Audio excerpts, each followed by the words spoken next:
अगर देखा जाए तो टॉक एक औजार है। वास्तविकता में ये बहुत लचीला और ताकतवर औजार है जो हमारे पास हमेशा उपलब्ध रहता है। इसे हम अपने रिश्ते बढ़ाने और मजबूत करने, झगड़ों को खत्म करने, खरीदने, बेचने, सहायता मांगने और लेने तक सब में उपयोग करते हैं। बात करने के जरिए हम किसी को सुझाव देने, लेने से लेकर उन्हें खुश और परेशान सब कर सकते हैं। लेकिन हम में से काफी लोगों को नहीं पता कि ये औजार कैसे काम करता है और इसे कैसे अच्छे परिणामों के लिए उपयोग में लाया जा सकता है। इसी समस्या को दूर करने के लिए बातचीत विश्लेषण यानी कन्वर्सेशन एनालिसिस काम में आता है। यह हमारी बातों को एक पैटर्न में सामने रखने में सहायता करता है। इन्हीं पैटर्न की मदद से हम बात में छुपे मतलब को समझ सकते हैं और होने वाले मनमुटाव और झगड़ों से बच सकते हैं। तो आइए इस बातचीत के रहस्य की दुनिया में और आगे बढ़ते हैं। इसे पढ़कर आप सीखेंगे किन छोटे शब्दों का उपयोग अपने प्रश्नों में करके आप एक नहीं को हाँ में बदल सकते हैं। सो और जैसे फिलर शब्दों का वास्तव में क्या मतलब है। पहला सबक, बातों को छोटे छोटे टुकड़ों में बांटकर आप देखेंगे कि हमारी बातचीत एक पैटर्न बनाती है। ये समझना बहुत जरूरी है कि जब हम बात कर रहे होते हैं तो हम एक प्रोजेक्ट पूरा कर रहे होते हैं। ये एक पिज्जा ऑर्डर करने से लेकर प्रमोशन के लिए पूछने तक कुछ भी हो सकता है। जो कुछ भी है, आप और आपके साथी इस प्रोजेक्ट को पूरा करने में सहयोग करते हैं। बातचीत में मोड़ बहुत ही महत्वपूर्ण भूमिका निभाता है।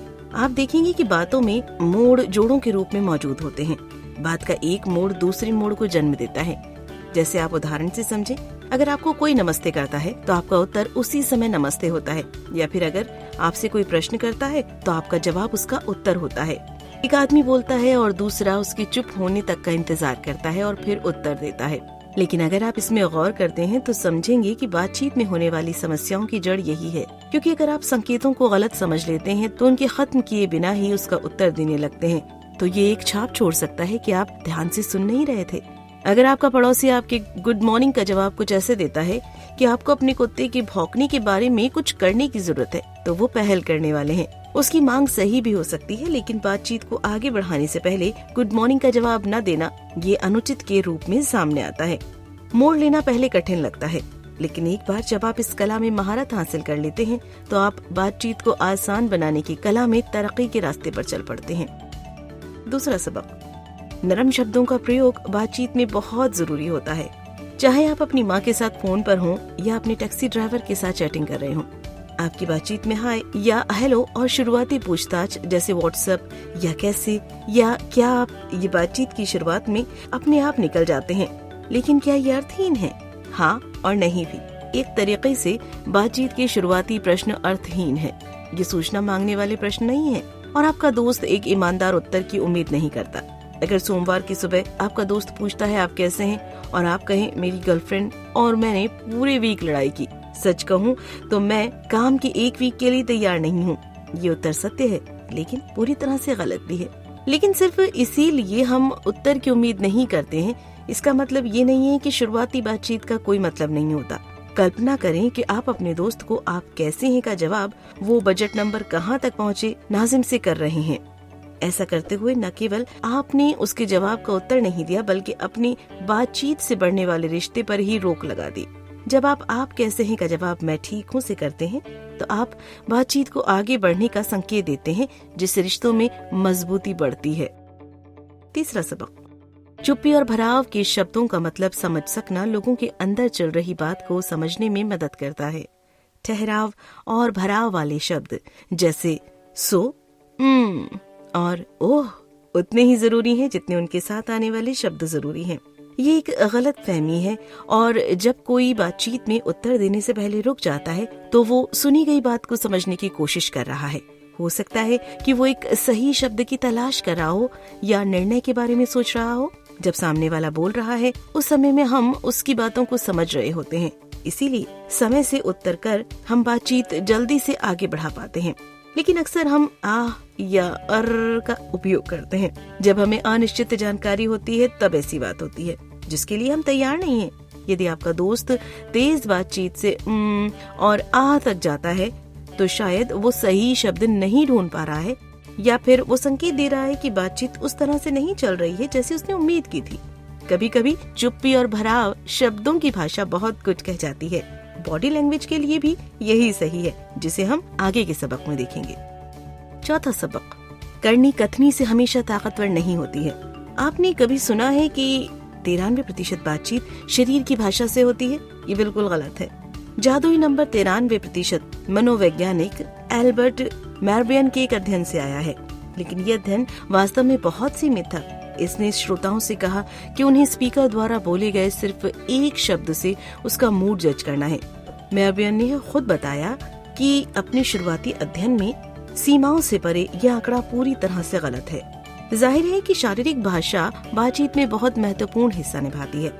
वास्तविकता में हम सिर्फ शारीरिक भाषा से भी बातचीत कर सकते हैं। उदाहरण के तौर पर भीड़ वाले एक होटल में इशारे से पानी का ग्लास मांगना या फिर अलविदा कहना। सच तो ये है कि अगर शारीरिक भाषा वास्तव में इतनी प्रभावित और व्याख्यात्मक होती तो ये कहीं अधिक उपयोगी होती और हम केवल इशारे करके ही बात करने में सक्षम होते। उदाहरण के लिए, जब राजनेता झूठ बोल रहे होते हैं तो हम तुरंत पता कर लेते हैं, लेकिन ऐसा हम नहीं कर सकते। तो बातचीत में शारीरिक भाषा का उपयोग कहाँ है? सच तो ये है कि हम बहुत तरीकों से बातचीत करते हैं, बोलकर और इशारों से। हम शारीरिक और मौखिक कार्यों के द्वारा दोस्तों से फोन पर बात करने के साथ टैक्सी में भी बैठ सकते हैं। शारीरिक भाषा बहुत काम आती है। गैर मौखिक संकेत जैसे कि मुड़ी हुई बाहें या नीचे की ओर आंखें बातचीत का एक हिस्सा बनाती हैं, न कि पूरी तस्वीर। ऐसा लगता है कि करनी हमेशा कथनी से ताकतवर नहीं होती, लेकिन हमारे द्वारा चुने गए शब्द हमारे द्वारा किए गए कार्यों और प्रक्रियाओं को प्रभावित कर सकते हैं। आइए अगले सबक में जो आप चाहते हैं उसे पाने के लिए शब्दों का उपयोग करने का तरीका जानते हैं। पांचवा सबक, आपके द्वारा चुने गए शब्द दूसरों की प्रक्रियाओं को प्रभावित कर सकते हैं। होटल अक्सर बाथरूम में एक संकेत के साथ अपने तौलिए को दोबारा उपयोग करने के लिए ग्राहकों को प्रोत्साहित करते हैं, लेकिन ऐसे संकेत जो ग्राहकों को पर्यावरणीय कारणों से तौलियों का दोबारा उपयोग करने की अपील करते हैं, अप्रभावी साबित हुए हैं। परंतु संकेत में कुछ बदलाव लाने से ये अच्छे परिणाम भी देता है, जिसमें ये कहा जाता है कि अधिकांश ग्राहक अपने तौलिए का पुनः उपयोग करना चुनते हैं। तौलिया दोबारा उपयोग करने वाले ग्राहकों में बढ़ोतरी हुई है। अक्सर इन संकेतों को चॉइस आर्किटेक्चर भी कहा जाता है। इन तरीकों को तैयार करने की प्रक्रिया को, जिसमें हम लोगों से इच्छित परिणाम निकलवा सकते हैं, चॉइस आर्किटेक्चर कहा जाता है। इसे आप आसानी से अपनी बातचीत में शामिल कर मनचाहे उत्तर पा सकते हैं। यहाँ तक कि जब डॉक्टर ने पूछा, आज मैं आपकी क्या मदद कर सकता हूँ, अध्ययन में पाया गया कि केवल 50% रोगियों ने एक और मुद्दा उठाया। क्या समस्या रोगी के स्वास्थ्य पर चर्चा न करने की थी, या जिस तरह से प्रश्न तैयार किया गया था उसमें थी? लेकिन जब डॉक्टर ने पूछा, क्या कोई और समस्या है जिसे आप बताना चाहते हैं, 90% रोगियों ने हाँ में जवाब दिया। दोनों प्रश्न बंद थे, जिसका अर्थ है कि वो हाँ या ना में उत्तर देने वाले प्रश्न थे। दूसरे प्रश्न पर इतने अधिक रोगियों ने हाँ क्यों कहा?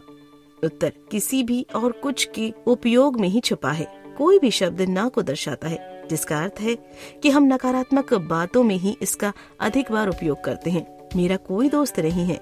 किसी भी के साथ प्रश्न नहीं के साथ उत्तर देने में आसान होते हैं, इसीलिए कोई और काम जैसे प्रश्न अक्सर अजीब चुप्पी के साथ खत्म हो जाते हैं। किसी भी का उपयोग करने वाले प्रश्न एक नकारात्मक उत्तर को बुलावा देते हैं और आगे की बातचीत को बंद कर देते हैं। कुछ का उपयोग करने वाले सवालों का उल्टा प्रभाव पड़ता है। कुछ को किसी भी के साथ बदलने से एक नकारात्मक उत्तर को सकारात्मक बनाया जा सकता है। छठा सबक, हम जो मांगते हैं हमें वही मिलता है, लेकिन जो हम मांगते हैं वो निर्भर करता है इस बात पर कि वो मांगा कैसे गया है। काम लेने और देने के लिए हर दिन हम बात करते हैं। कभी कभी हम अपनी बात रखे बिना ही उसके परिणाम तक पहुंच सकते हैं। उदाहरण के तौर पर ये कहना, मुझे भूख लगी है, सामने वाले को संकेत देता है कि वो कुछ खाने के लिए पूछ सकता है, जिस पर उसका उत्तर हो सकता है, मुझे लगता है कि फ्रिज में बचा हुआ कुछ पिज्जा है, या रसोई में कुछ खाने का होगा, मैं लेकर आता हूँ।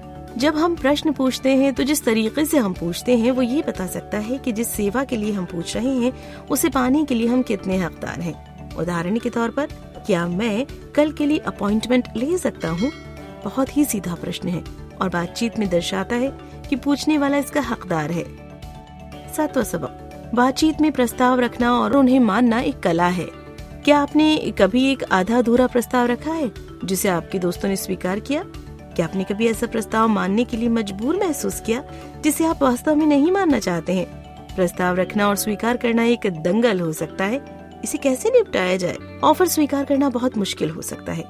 यदि आप किसी प्रस्ताव को स्वीकार कर रहे हैं तो आप इसे शालीनता से कैसे कर सकते हैं, आइए जानते हैं। उदाहरण के लिए, यदि आपसे कोई कहता है आओ मैं घर छोड़ दूंगा, ये पूछना क्या आपको यकीन है कि ये आपके रास्ते में ही पड़ता है। पूछने वाले को एक मौका देता है कि वो अपनी बात वापस ले ले। प्रस्ताव देना भी मुश्किल होता है। वास्तविक प्रस्ताव रखना एक बात है, लेकिन हम अक्सर उन चीजों को करने में दबाव महसूस करते हैं जो हम नहीं करना चाहते हैं। जब हमारा प्रस्ताव स्वीकार कर लिया जाता है तो हम निराश और नाराज महसूस करते हैं, लेकिन हम फिर से प्रस्ताव बनाते ही क्यों हैं? कुल मिलाकर हम कभी कभी जल्दबाजी में बातचीत करते हैं, जिसका मतलब ये नहीं कि हम कुछ भी बोलना चाहते हैं। असल में बातचीत छोटे छोटे टुकड़ों और कुछ पैटर्न का मेल मिलाप होती है। बातचीत के तत्वों को समझना और वो एक साथ कैसे फिट होते हैं, इसे जानना ही बातचीत में होने वाली गलतफहमी और उसके नुकसान से बचने का सबसे अच्छा तरीका है। क्या करें? अगर आप अपने ऑफिस में बातचीत को सुधारने का प्रयास कर रहे हैं तो जरूरी है कि आप अपनी बात को ध्यान से सुनें और समझें कि कहाँ कहाँ इसमें सुधार किया जा सकता था, जो कि आप अपनी आवाज रिकॉर्ड करके भी सुन सकते हैं।